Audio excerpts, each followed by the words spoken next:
Dalam nama Bapa dan Putra dan Roh Kudus. Amin. Shalom Alehi. Berjumpa lagi dengan saya pada perenungan hari ini tanggal 10 Desember 2021. Keselamatan telah ada di depan kita. Haleluya.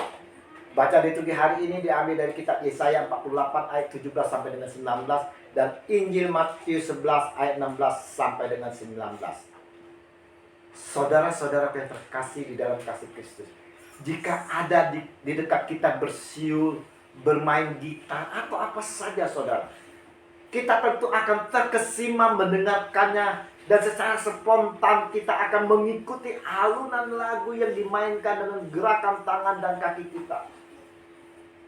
Atau mungkin kita mendapat kabar dari kerabat atau teman yang sedang berduka, kita pun setidak-tidaknya ikut berkabung, kita sedih. Tetapi lain apa yang disampaikan Yesus di dalam perumpamaan pada Injil hari ini, saudara. Dalam perumpamaan Yesus sampaikan di mana aksi tidak diikuti reaksi.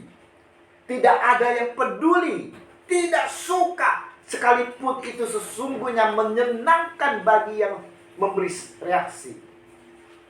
Sepertinya tidak ada kepekaan terhadap situasi sekitarnya, saudara. Demikian halnya dengan pewartaan keselamatan Yohanes. Tampil mewartakan keselamatan tetapi dicela. Karena ia tidak makan dan minum, saudara. Yohanes hanya makan dari belalang. Lalu Yesus datang mewartakan keselamatan tetapi tetap dicela. Walaupun ia makan dan minum. Jadi saudara-saudara, makan dan tidak makan hanyalah alasan-alasan belaka untuk tidak menerima keselamatan itu. Mereka yang mencela itu tidak suka kepada berita keselamatan. Inilah angkatan yang bengkok. Kita pun saudara-saudara, pada zaman ini sama seperti zaman Yesus pada waktu itu. Kita sering tidak peka apa yang ada di sekitar kita. Tak ada reaksi dari kita saat disampaikan informasi atau disampaikan khotbah, homili, renungan yang disampaikan tentang keselamatan. Keselamatan telah ada di depan kita, saudara. Justru kita tidak bereaksi. Kita tidak meresponinya, saudara. Kita selalu menjalani kehidupan ini hanya mengandalkan pikiran kita, kekuatan kita. Sampai kapan kita terus menjalani hidup ini hanya mengandalkan pikiran dan kekuatan fisik kita, saudara? Semakin lama kita ikuti, tubuh kita yang fana ini akan semakin lemah dan akhirnya akan kembali menjadi tanah.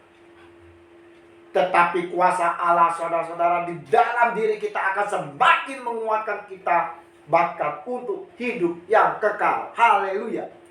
Nah, saudara-saudara terkasih, perumpamaan yang disampaikan oleh Yesus hari ini hendak menyampaikan kepada kita semua bahwa warta keselamatan telah diwartakan melalui Yohanes Pembaptis, di mana yang menyanyikan kidung duka melambangkan pelayanan Yohanes Pembaptis. Jikalau seseorang bertobat oleh pelayanan Yohanes, maka ia seumpama ikut berduka atau berkabung dengan anak-anak yang menyanyikan kidung duka, oleh karena ia berduka atas segala dosa-dosanya. Anak-anak yang meniup seruling melambangkan pelayanan Yesus, saudara. Jikalau seseorang bertobat oleh pelayanan Yesus, maka ia sempurna ikut menari-nari karena seruling yang ditiup oleh anak-anak. Oleh karena ia bersukacita memperoleh pengampunan atas dosanya. Saudara-saudaraku yang terkasih, tapi apa yang terjadi pada zaman itu, saudara? Bangsa Israel sudah tidak memiliki kepedulian. Hati nuraninya telah menebal sehingga tidak responsif lagi terhadap lingkungan, terhadap firman Tuhan dan hukum-hukum Tuhan. Yang mereka pentingkan adalah kepentingan pribadi, kebutuhan diri sendiri, dan mereka merasa telah hidup benar karena telah mengikuti hukum Taurat. Nah, saudara-saudara yang terkasih, melalui renungan hari ini, saudara, kita diingatkan kembali bahwa keselamatan itu telah diwartakan. Maka janganlah kita tak peduli akan pewartaan yang telah disampaikan ini, saudara. Janganlah kita seperti bangsa Israel yang tidak memiliki kepedulian, saudara. Mari saudara-saudara, saat-saat penantian akan kehadiran Tuhan Yesus di dalam masa Advent ini, kita mau betul-betul persiapkan hati kita. Kita mau peka dan peduli, saudara. Kita mau mengikuti seruan Yohanes Pembaptis untuk membersihkan hati kita dengan bertobat. Bertobatlah. Mari saudara-saudara, kita mau menerima reaksi, aksi yang telah diberikan kepada kita. Kita mau menerima apa yang telah disampaikan di dalam renungan, firman, homili kepada kita. Kita mau menunjukkan tindakan nyata di dalam iman kita.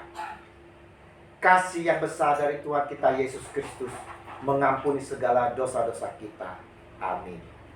Dalam nama Bapa dan Putra dan Roh Kudus. Amin.